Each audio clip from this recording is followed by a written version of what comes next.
father is a clergyman in Holland. In our family, there has always been one who preached the gospel.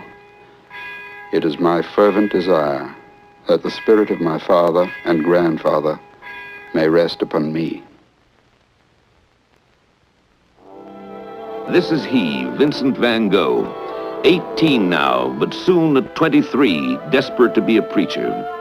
He does not know it, he cannot know it, but upon reaching that decision, he will have left only 15 years of life wherein to shape a totally different career. His story best begins when as a boy he wandered the moors of his father's parish in Zundert, a little village in the south of Holland. Zundert, I can see again the radiant blue sky with the white clouds in it.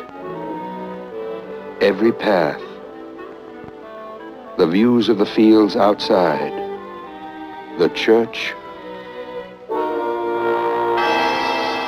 the graveyard. Yes, especially the graveyard. For when as a child he passed these monuments on his way to church, he looked down upon this grave bearing his own name. The grave of his elder brother, stillborn a year before himself. The same day of the same month, March 30th. And because of his parents' grief, the living Vincent, all during his early years, lived in the shadow of the dead Vincent beneath this tombstone.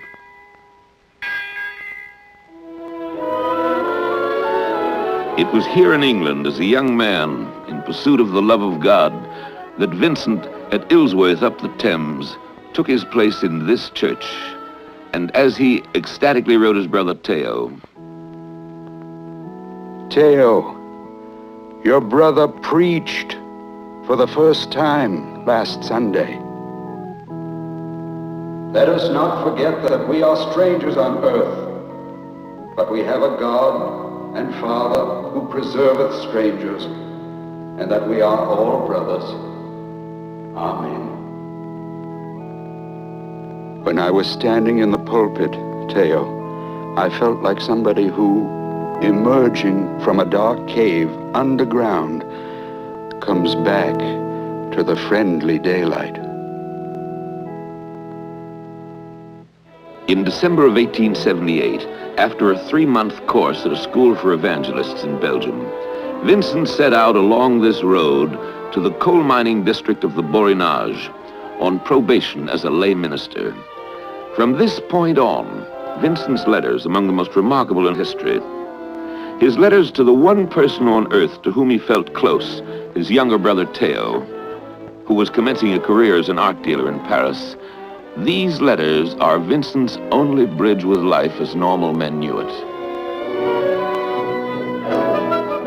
Dear Theo, here in the Borinage, life goes on underground instead of above. Oh, one might live here for years and never know the real state of things unless one went down into the mines. I should like to make rough sketches of the things I meet on the way, but it would probably keep me from my real work. In such a setting, Vincent plunged wholeheartedly to work, and soon the whole district buzzed with his extraordinary behavior. He gave up his warm room. He moved to a hut meaner than the miners, and amid the ash heaps lived on scraps as he nursed the sick and comforted the lowly. These reflections were made later, after he was dismissed by the Missionary Society for carelessness in dress and bearing, want of dignity. Theo, it is not merely the question of dress. It is a much more serious question, I assure you. It is simply that I have different ideas.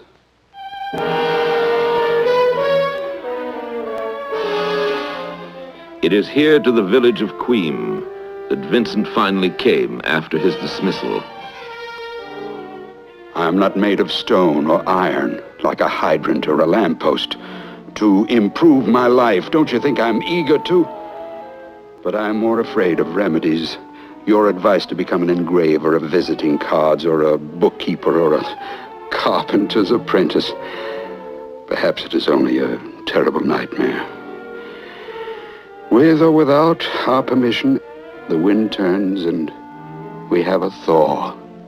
I still have some hope of a change for the better. Thereafter, 9 months of silence. And then... July 1880. My dear Theo, as molting time, when they change their feathers, is for birds, so adversity or misfortune is a difficult time for us human beings. One can stay in it or one can emerge renewed. But anyhow, it must not be done in public. A caged bird knocks his head against the bars of the cage, but the cage remains, and the bird is maddened by anguish. Look at that lazy animal, says another bird in passing. He has everything he wants. I am caged, and you tell me I do not want for anything. Fools, I beseech you, liberty, that I may be a bird like other birds. A certain idle man resembles this idle bird. Do you know what frees one from this activity?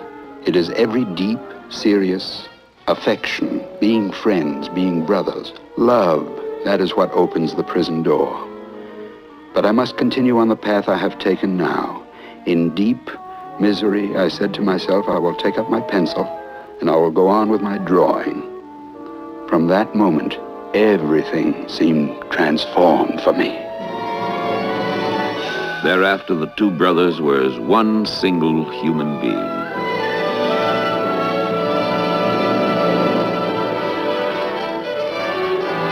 Here to Brussels comes Vincent van Gogh, struggling to teach himself drawing like a man possessed. I am in a rage of work. My aim is to learn to make some drawings that are presentable and saleable. Now, there are laws of proportion, of light and shadow, of perspective, which one must know. I have been drawing all winter now. My chief food is dry bread and some potatoes or chestnuts, which people sell here on the street corners. The main thing for me is to draw. The cheapest way would perhaps be for me to spend the summer at Eton. I can find subjects enough there.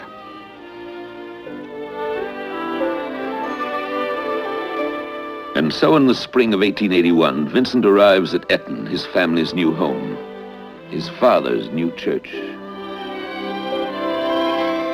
What a job it is to make people understand how to pose.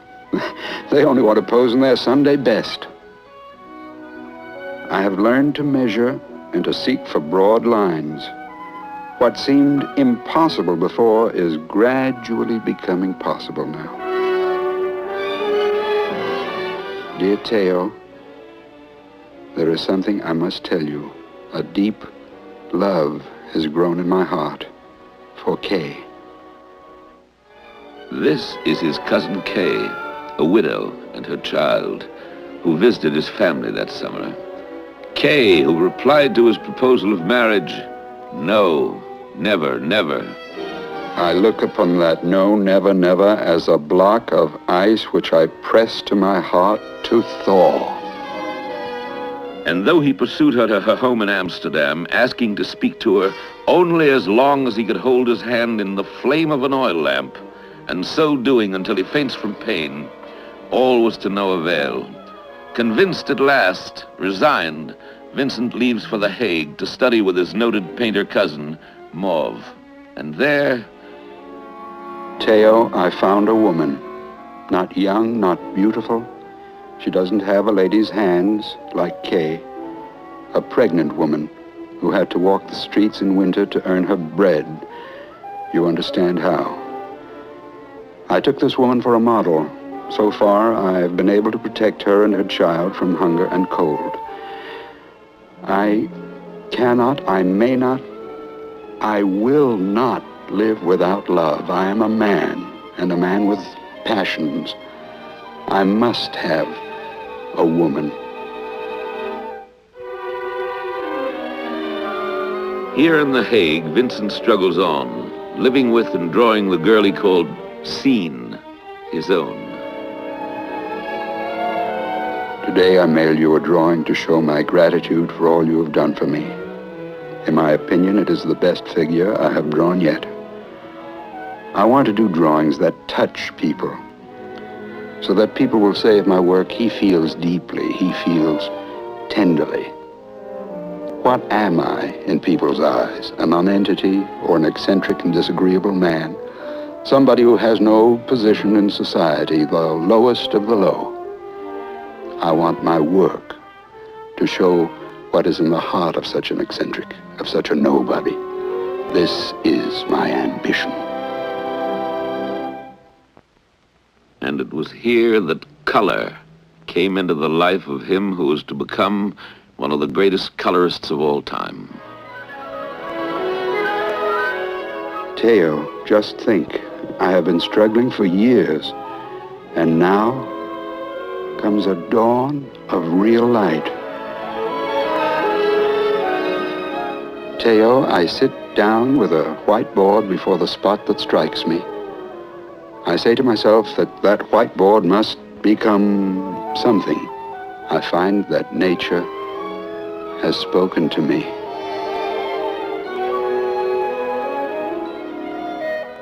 It will be a hard pull for me. The tide rises high, almost to the lips, perhaps higher still. But I will sell my life dearly.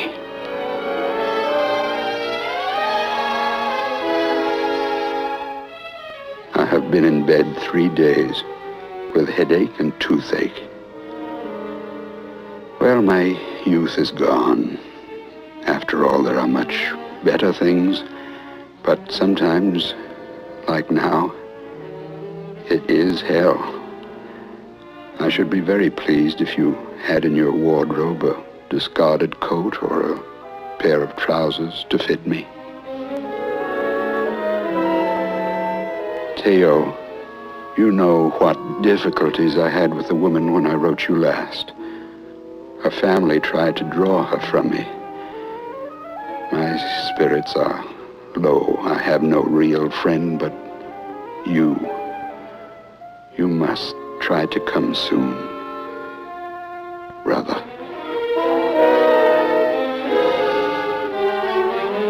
When Theo at last arrives, he finds that Vincent has left his teacher, Mauve. He said I had to draw from casts. I smashed those plaster casts to pieces. I will draw from casts when there are no hands and feet of living beings to draw from. I should love to go to Drenthe, that country of heath and moorland. And so he does, leaving the woman, leaving The Hague, drawing the burden of his past behind him.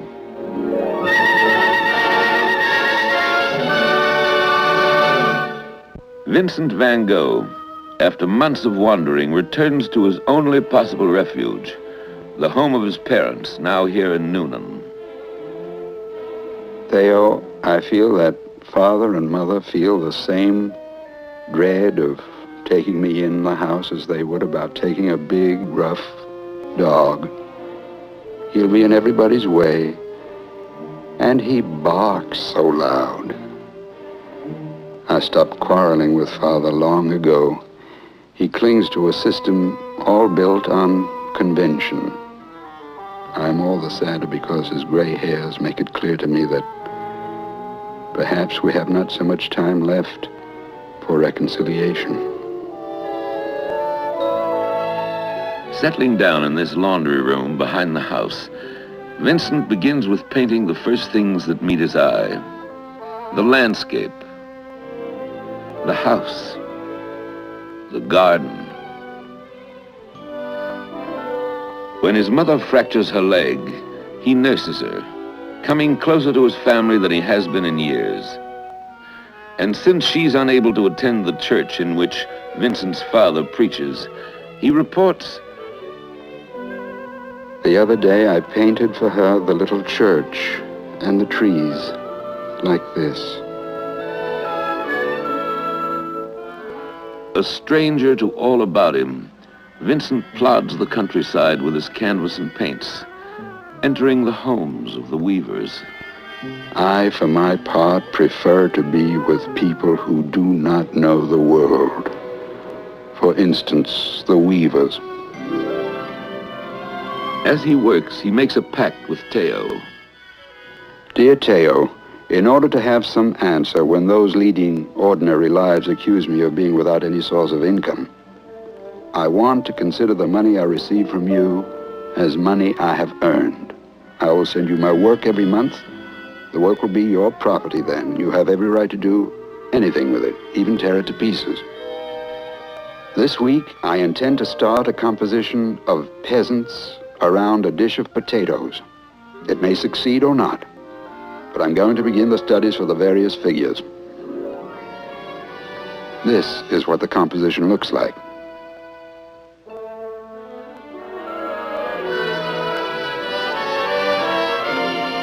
I've tried to emphasize that those people eating their potatoes in the lamplight have dug the earth with those very hands they put in the dish.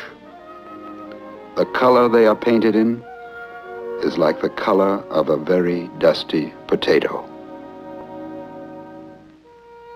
It was before he painted the potato eaters that the lifelight burned out of his father. With his father gone, Vincent wrote, Sister takes excellent care of Mother.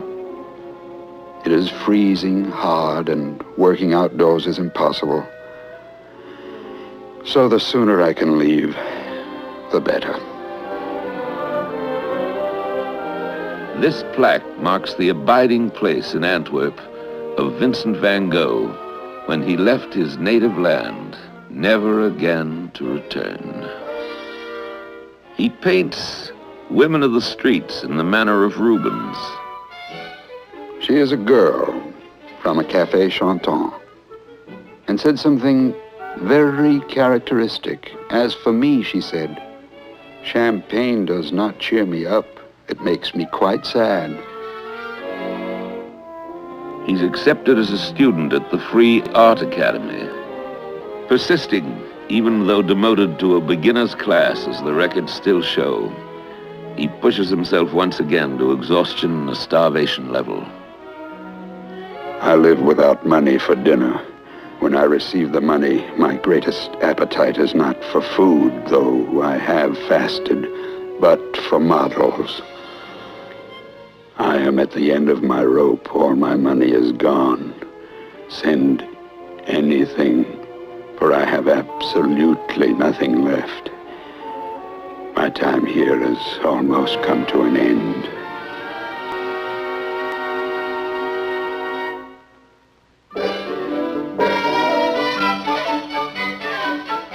This is Paris, the Paris of today.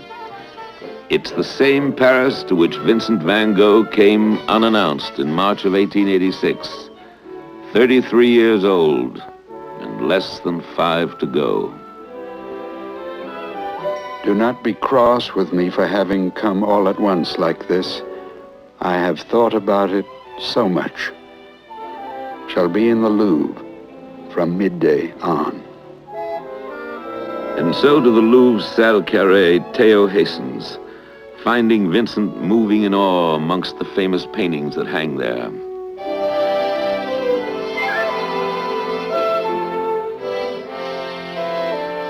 Finally, perhaps with these eyes in a Rubens masterpiece looking on, Teo takes his brother home. Anxious to get on, Vincent hurriedly enrolls in a school once at this location. This was the class he joined under Félix Cormon.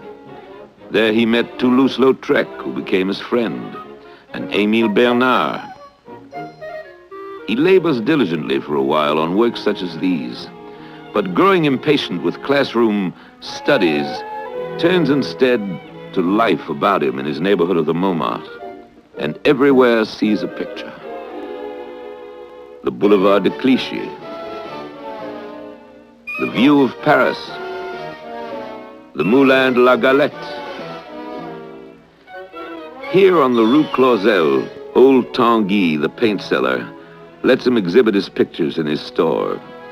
He paints Tanguy's portrait, placing in the background the Japanese prints he early saw and admired in Antwerp. Spellbound by color, captured by the varied styles of the Impressionist painters, he sets out to master this laughter on canvas.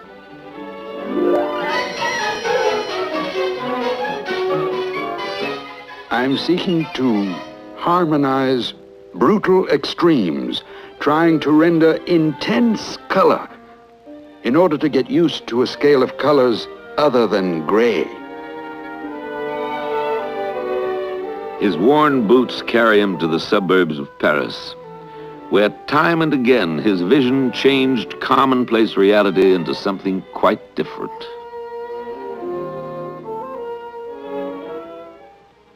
Into his life at this time came the painter Gogh, a man who had deserted his family for his art. Haughty, aloof, strange, he held a fascination for Vincent, who envisioned under Gauguin's leadership his dream come true of founding a community of artists. When Gauguin left Paris, the company of wine, women, and fellow artists carousing on into the night soon palled on Vincent, making him impatient with Paris itself. Toulouse-Lautrec, while having a drink with him, sketched him like this, like the coiled spring he was at that time. But it was Vincent himself who was his own best mirror. It depresses me to think that even when it's a success, painting never pays back what it costs. Oh, I have a grudge against this rotten painting. The love of art makes one lose real love. Now and then, it saddens me. I feel like I'm losing the desire for marriage and children. One must have ambition to succeed, and ambition seems absurd. I am swiftly growing into a little old man. If I were not what I am, I should not paint. I will take myself off somewhere down south to get away from the sight of so many painters that disgust me as men.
It was a dismal February morning in 1888 as Vincent van Gogh, eager for a cloudless sky, eager to see a brilliant sun, eager to establish his studio of the future, waited alone at the Gare de Lyon for a southbound train. He sits by the window, and as the train moves out, faces, without realizing it, his hardest and greatest days. He has 2.5 years to live.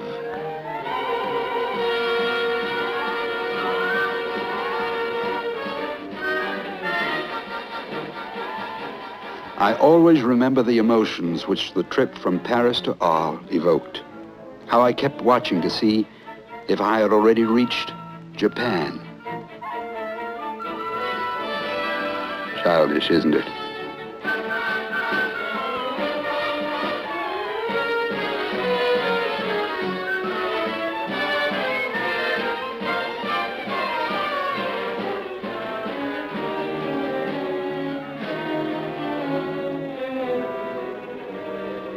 And so Vincent came at last to the town of Arles.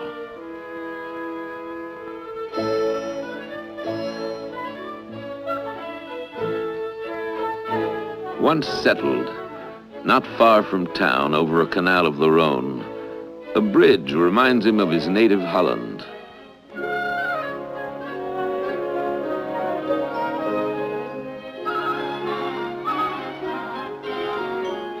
But soon these almond trees begin to flower, and he falls completely under their spell.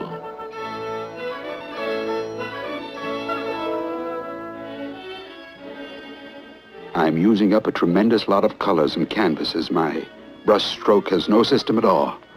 I hit the canvas with irregular touches of the brush, which I leave as they are. I must warn you, everyone will think I work too fast. You can reply that they looked at it too quickly. Oh, I shall be all in when the orchards are over.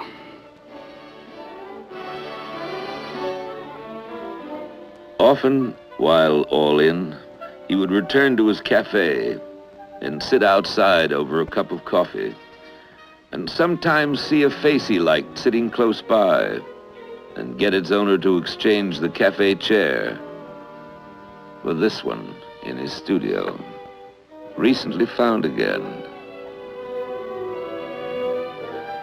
La Mousme, for instance. A mousme is a Japanese girl, Provençal in this case, 12 to 14 years old. It took me a whole week.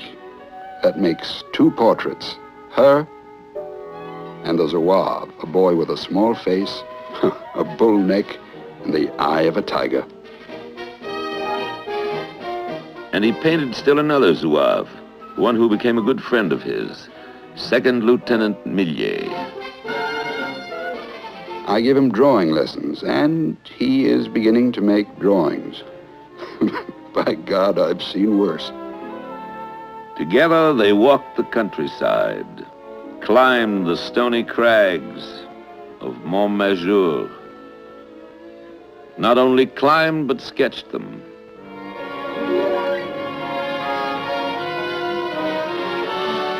And from this height, they could look out over the checkered plain below.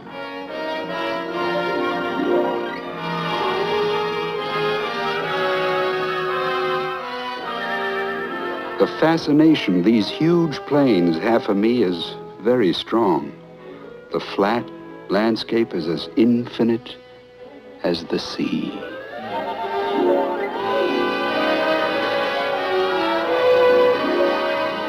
My dear Theo, I am at last writing to you from Saint-Marie. The Mediterranean has the colors of mackerel, changeable, I mean. On the flat, sandy beach, little boats, so pretty in shape and color that they make one think of flowers.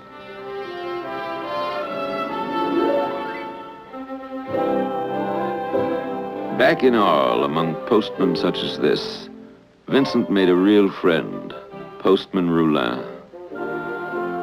His wife had just had a child, and the fellow was aglow with satisfaction. A Socratic type, nonetheless Socratic for being somewhat addicted to liquor and having a high color as a result. I painted the wife in such a way that a sailor at sea would imagine when he thinks of his wife ashore.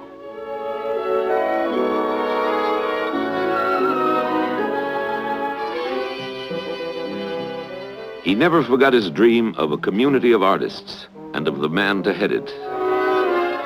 What is Gauguin going to do? Up to now, loneliness has not worried me much because I have found the brighter sun and its effect on nature so absorbing. My whole mind is set on Gauguin. He set up his easel under a gas jet to record the magic of starry nights. Looking at the stars always makes me dream, as simply as I dream over the black dots representing towns and villages on a map.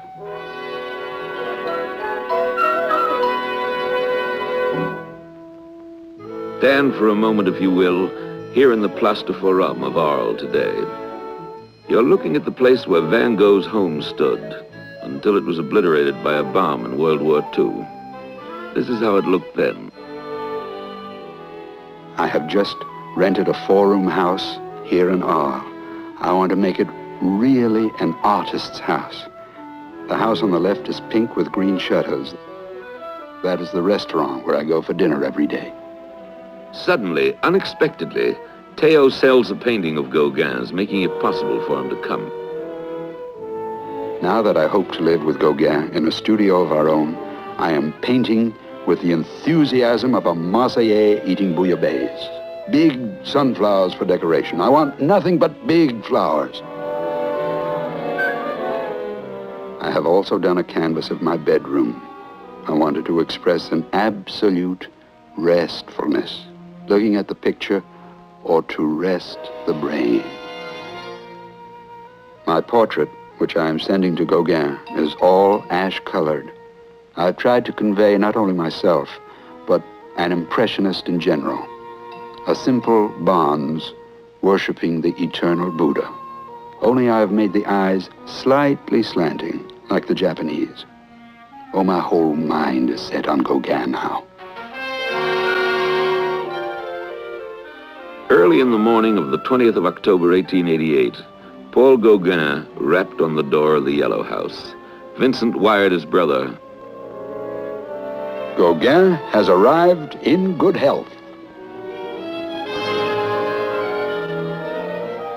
They walked through the little town to familiarize Gauguin with it and Vincent with him.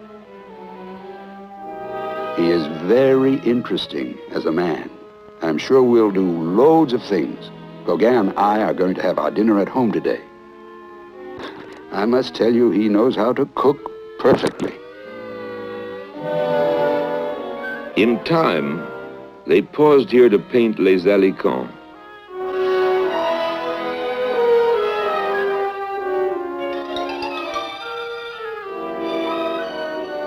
As time went on, occasionally, if their budget permitted it, they visited the brothels together, and Vincent observed his attitude slowly changing. With Gauguin, blood and sex prevail over ambition. Our arguments are very electric. Sometimes we come out of them with our heads as exhausted as a used electric battery. His thoughts returned to his mother in the garden of his home in Eton. He wrote again of the growing strain between Gauguin and himself.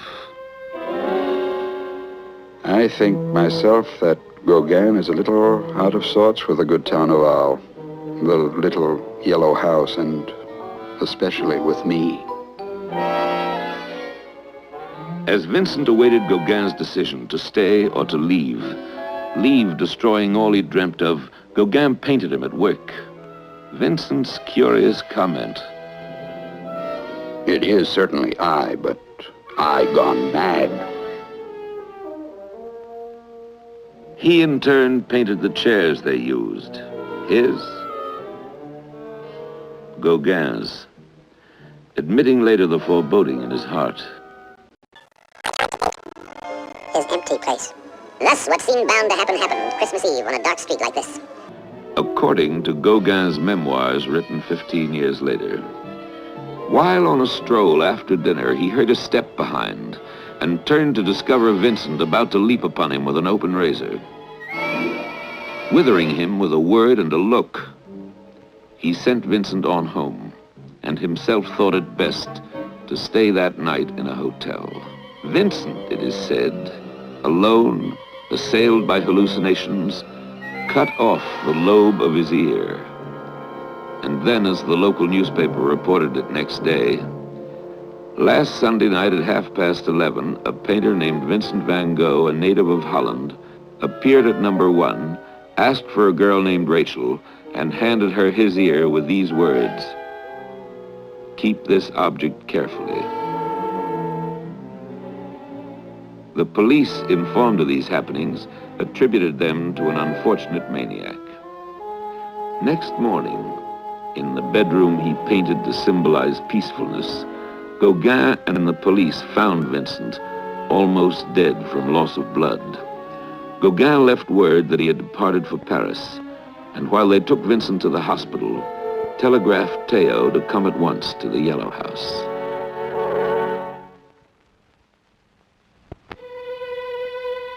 The hospital is still there in Arles, where for 3 long days Vincent van Gogh lay unconscious, under the care of Dr. Ray, whom he painted thus later. Afterwards, looking into his mirror with palette in hand again, I have no illusions about myself anymore. I shall do everything the doctor says. But as for considering myself completely sane, we must not do it.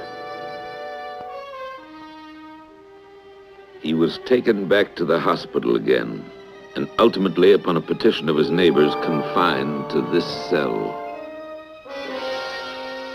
My dear brother, I write you not as a madman, but as the brother you know. Here I am, shut up in a cell, under lock and key and with keepers.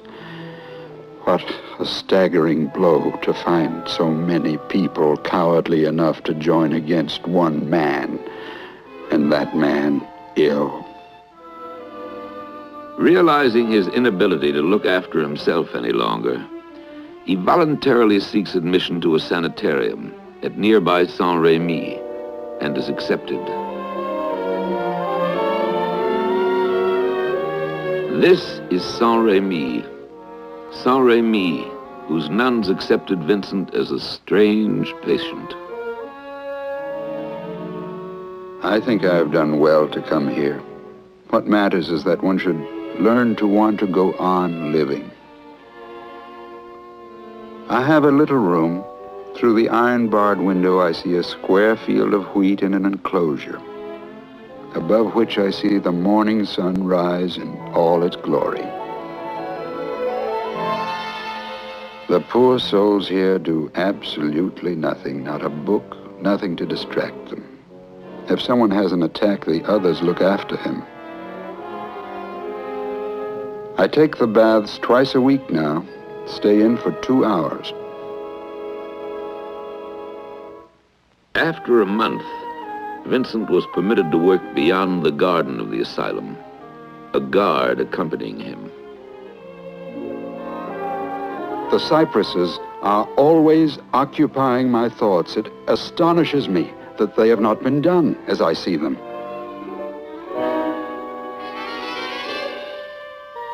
But peace was not long with him.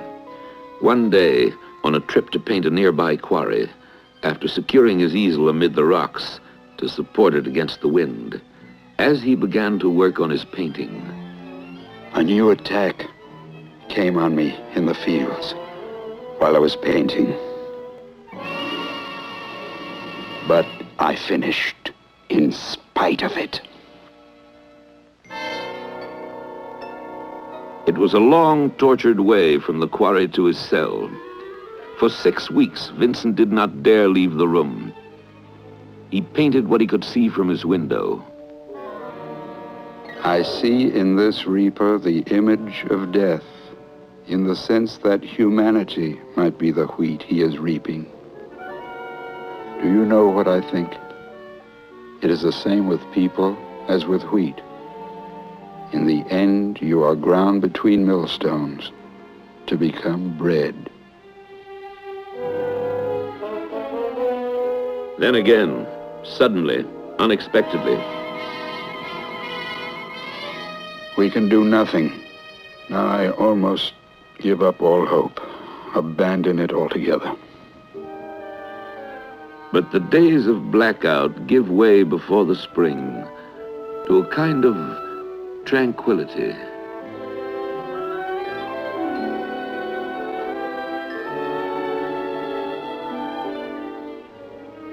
And during that lull, he makes the difficult decision to leave Saint-Rémy. My surroundings are beginning to weigh on me. I've been here more than a year. I must make a change.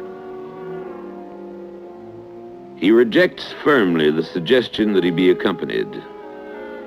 I've tried to be patient. I've done no one any harm. Is it fair to be accompanied like a dangerous beast?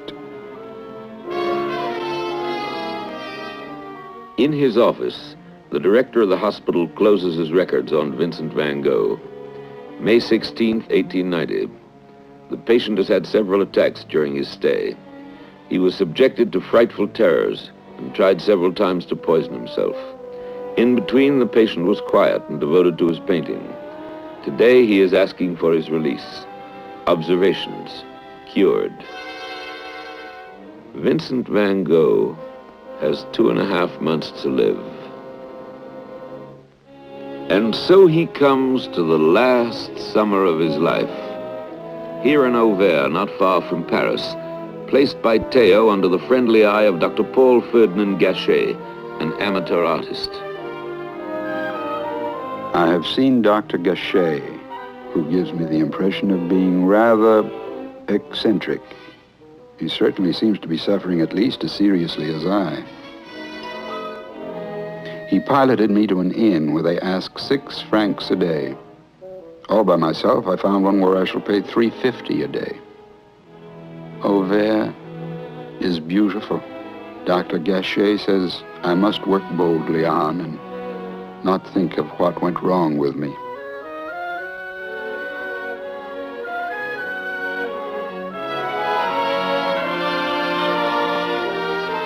He looks at this church again and paints it.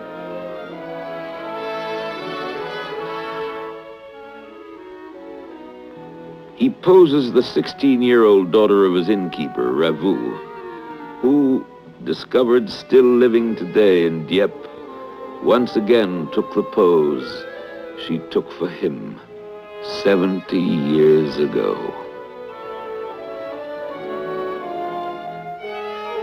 He turns to these wheat fields after a sudden anguished trip to Paris upon news that Theo is beset with troubles, his child ill, his wife worried.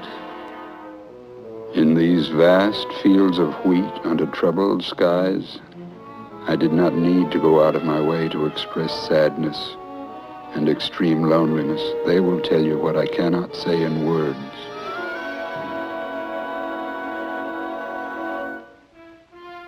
And then one day, on the 27th of July, 1890, Vincent van Gogh sat down in this room and wrote his last letter. Somewhere he found or borrowed a gun.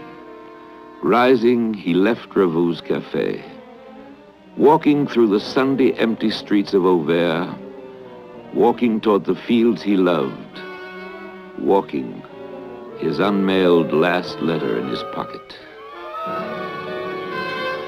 My dear brother, there are many things I should like to write you about, but I feel it is useless. I tell you again that I shall always consider you to be something more than a simple dealer in paroles, that through my mediation you have your part in the actual production of some canvases which will retain their calm, even in catastrophe.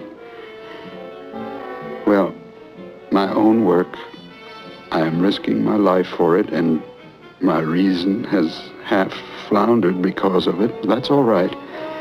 But what's the use?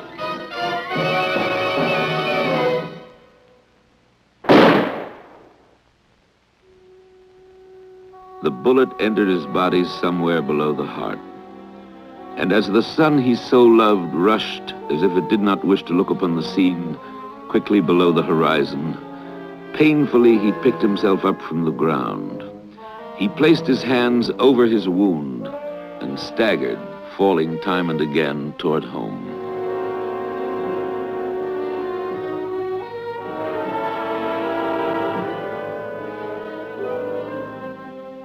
Reaching the inn, he entered the dining room and crossed it, speaking to no one.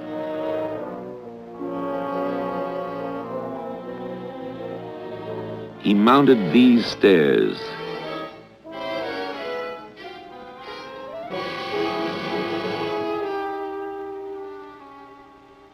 Entered this room and threw himself on his bed.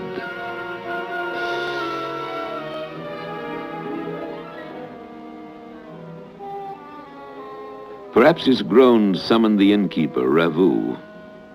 When he entered the room and saw what he saw, and heard Vincent say, I tried to kill myself, but missed. Ravu rushed to call Dr. Gachet, who hastily arrived with his 17-year-old son. This man, one of the two last surviving persons to see Van Gogh alive. Monsieur Gachet still lives there in Auvers, writing his memories of Vincent Van Gogh. He remembers much. He remembers how his father examined the wound, how extraction seemed impossible, how he dressed it, how he left him on guard as he hastened to send word to Theo in Paris.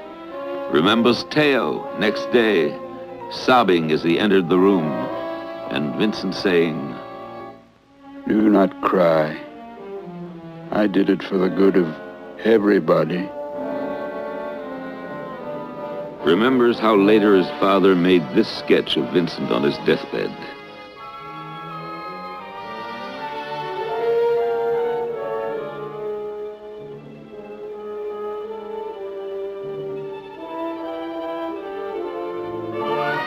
All day long, Theo sat with his brother, who to him seemed determined not to recover. At 1:30 a.m. on July 29, 1890, at the age of 37 years and 4 months, after he spoke these words, I wish I could go home now. Life left Vincent Van Gogh.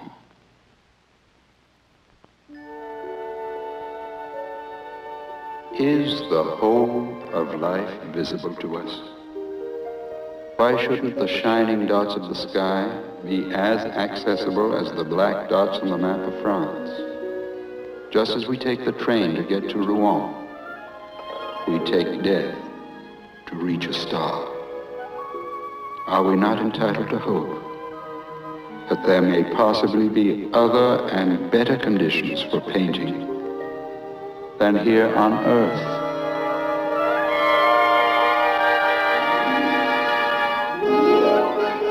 It was described as an afternoon like this, the 3 o'clock of the next day, when his coffin, which throughout the morning had been covered by yellow flowers, his favorite color, and surrounded by his paintings, entered this cemetery. Following in the heat his friends from Paris, Pizarro, Bernard, Tanguy, and of course Gachet and Theo. Some 800 paintings and 800 drawings since he began as an artist 10 years before, selling only one in his lifetime, and that for a trifling sum. His friends delivered him to the waiting ground to find the peace he was unable to find here on Earth. Less than 6 months after, Theo, unable to survive the shock, sick and sense-shattered, followed him to the grave and was moved some years later, here, that the brothers might be united in death as they were in life. Thus ends the story of Vincent Van Gogh, painter, who gave the world that scorned him a priceless heritage of beauty, because he lived what he believed. Man is not on this earth merely to be happy. He is there to realize great things for humanity.